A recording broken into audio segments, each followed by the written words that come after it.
I have a very strong belief that there are three traits that set all of the best executives in the world apart from everyone else: authenticity, empathy, and audacity. I want to talk about authenticity first today. My name is Tom. I'm the founder of the Executive Career Accelerator, where we help mid-career professionals become executives. If that sounds like you, if you're interested in moving from the manager level up to the VP level or higher, then you can subscribe to this channel, or you can book a call directly with me. Down below in the description of this video, there will be a link to explain how you can do that. So if you're interested in taking the next step in your career, I can help you with that. So let's talk. In the meantime, right now, what we're going to do is we're going to talk about authenticity. Think about the people that you know, like, and trust the most. One thing that you'll notice about these people is that they're all real people to you. You see them as multi-dimensional people. They're not just a 2D facade like a character on television. When you see just one side of a person, you don't really know who they are. You don't know a lot about them. You just know what they project and what they want you to see. But an authentic person is comfortable with you seeing all sides of them, good and bad. Everybody has flaws. Nobody's perfect. It's okay to be imperfect in a role of leadership. And in fact, in many ways, by letting people see those imperfections, it helps them realize, yeah, this is a real person. He's not perfect. She doesn't know everything. She doesn't have her entire life entirely put together. You're a real human being. You're a real person. Whenever we see somebody who's perfect in every dimension that we look at them, one of two things is happening. One, either they are incredible and they are perfect, which is extremely rare, or more likely, they're hiding something from you. And over 400 generations of living together in society, humans have figured out how to sense when someone is hiding something about themselves. We innately know when someone holds information back or they're holding back something about themselves. There's a feeling that we get, and that feeling is there because of genetic code. It turns out that humans really just barely survived the Ice Age by huddling together in very small bands of communities. If you were outside of these bands of communities, then you didn't survive. So the people who were loners basically didn't make it. The people who were, who worked together in a community, they're the ones who survived. And that's the genetic code that's been passed down. So we are innately genetically bred to need to live together in community, in tribes. And that's why when you think about when you go to work, you're going to a tribe. You are part of this tribe, this community. Now, inside of that community, there's lots of people who come and go as part of your workforce, right? And the people that come in and leave, as you know them, you kind of know them at a certain level. Maybe you're not at their house on the weekends, and they're when they're sleeping, right? But you know enough about them because you see them for 40, 50, 60 hours a week sometimes. So you know these people somewhat well, but only in one dimension. For the most part, you can get away with just being one-dimensional at work. But the higher you go, the more you become a leader, the more people decide whether they want to follow you or not. At these higher levels, they have to begin to not just know you and not just like you, but also trust you. And authenticity is where trust is born and built. If you are not an authentic version of yourself, how can anyone trust you? Think about this. How can you trust someone that is acting fake around you? How can you trust someone who always has a smile on her face and, a dish ready to serve and is just, thumbs up all the time, no matter what is happening? How real is that? Is that a real person? More and more younger generations are becoming very comfortable with just being who they are and admitting that, hey, we're not perfect. We have flaws. We have mental health issues. We have concerns, right? We have things going on in our lives. Older generations have difficulty struggling with that because we were taught in the workforce, you put on a perfect smile and no matter what, you have to be that way at work. I think younger generations get this a little bit better than older ones. It's important for those of us in the Gen X millennial range to understand that people will not follow you if you are not authentically yourself. There's a couple components to authentic leadership that I want to talk about. And one of those components is self-awareness. You have to know who you are to authentically be yourself. If you don't have a good sense of who you are as a person, what is your moral code? What are the things you believe in? What do you care about? What makes you happy? What makes you angry? If you don't have a strong sense of self-awareness, it's really hard for you to be authentic because you don't know who to be. So one of the things that we work through in the Executive Career Accelerator in the very beginning of the program is self-discovery.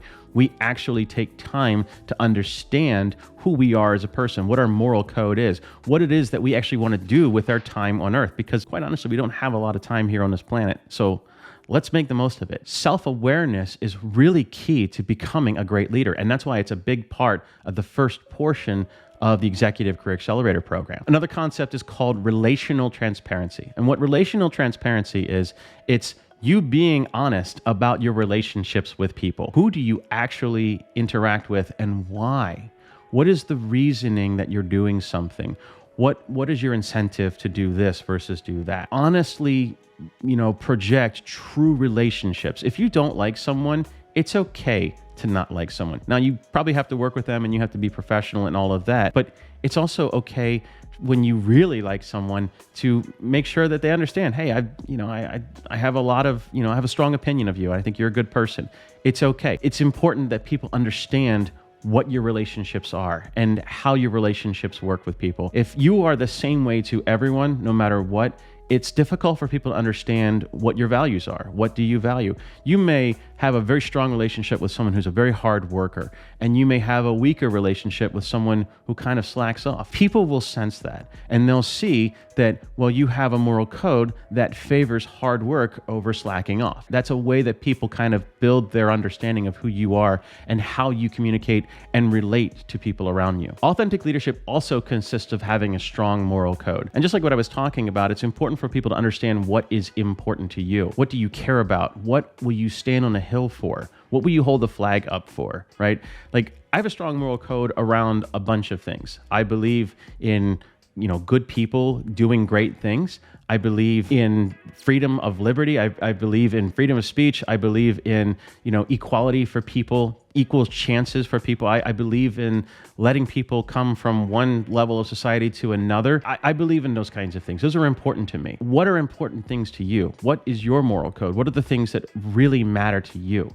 And so be willing to let people see what that is. Let people understand who you are and what you stand for as an individual. So how can you be authentic? What does it even mean to actually act authentic? How do you actually be authentic? It's kind of a weird question to ask when you think about it, but how do you be true and honest? Well, be truthful, be honest, be open, be candid about who you are and what you believe, and be willing to be open-minded about other thoughts and opinions and perspectives that help inform your moral code, and then in doing so, change your moral code to better match something that helps everyone feel comfortable. One of the things that I really like about being authentic is sharing your experiences, your true stories about yourself. I talk a lot about what I've gone through with leukemia on this channel. I talk a lot about my own executive experiences on this channel. And I find that the more that I share about my experiences, the more people understand who I am and they see me for who I am, flaws and all. I have made all of the mistakes, a lot of them.